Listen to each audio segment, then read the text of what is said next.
মাননীয় স্পিকার, মেঘনা আর তিতাস পাড়ের দেশ ব্রাহ্মণবাড়িয়া, ওস্তাদ আলাউদ্দিন খাঁ কিংবা শচীন দেব বর্মনের দেশ ব্রাহ্মণবাড়িয়া, কীর্তন আর বাউল গানের দেশ ব্রাহ্মণবাড়িয়া, ছানামুখী মিষ্টির অপূর্ব স্বাদের দেশ আমার বাউনবাড়িয়া, দিগন্ত জোড়া হাওরের দেশ বাউনবাড়িয়া, আবার তুচ্ছ বিষয়ে ট্যাটা নিয়ে মাঠে নামার দেশও কিন্তু ব্রাহ্মণবাড়িয়া। মাননীয় স্পিকার, বাংলাদেশের শিল্প সাহিত্য সংস্কৃতির রাজধানী বলা হয় ব্রাহ্মণবাড়িয়াকে।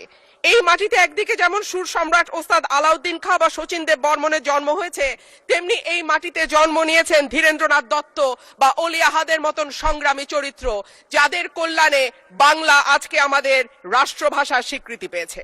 মাননীয় স্পিকার, আমার নির্বাচনী এলাকা ব্রাহ্মণবাড়িয়া 2 এর অন্তর্গত আশুগঞ্জ একটি শিল্পনগরী।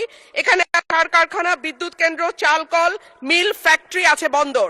ব্রাহ্মণবাড়িয়ার গ্যাস যায় সারা বাংলাদেশে, কিন্তু ব্রাহ্মণবাড়িয়ার মানুষ গ্যাস পায় না। মাননীয় স্পিকার, তিতাস গ্যাস ফিল্ড বাংলাদেশের অন্যতম প্রাচীন ও প্রধান প্রাকৃতিক গ্যাস কেন্দ্র।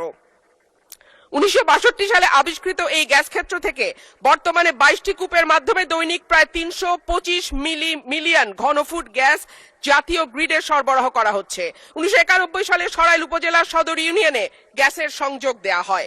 শুরুর দিকে গ্রাহক ছিল 1000, বর্তমানে কাগজে কলমে 5000, কিন্তু অবৈধ সংযোগ যদি আমরা এর সঙ্গে যুক্ত করি তাহলে প্রায় 8 থেকে 9000।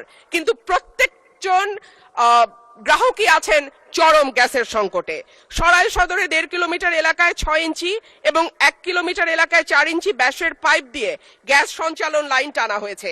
এরপরে পাড়ায় পাড়ায় 2 ইঞ্চি ব্যাসের পাইপ বসানো হয়েছে। কিন্তু সমস্যা হলো সকাল 7টা থেকে দুপুর 2টা পর্যন্ত গ্যাসের কোনো চাপ থাকে না, চুলা মিটমিট করে জ্বলে। এরপর মন চাইলে গ্যাস আসে 1 ঘন্টার জন্য, তারপরে আবার রাত পর্যন্ত গ্যাসের কোনো খবর নাই। দেশে গ্যাসের সংকট আছে, তার উপরে শীতকালে গ্যাসের চাহিদা আরো বাড়ে। অন্যদিকে আছে অবৈধ সংযোগ।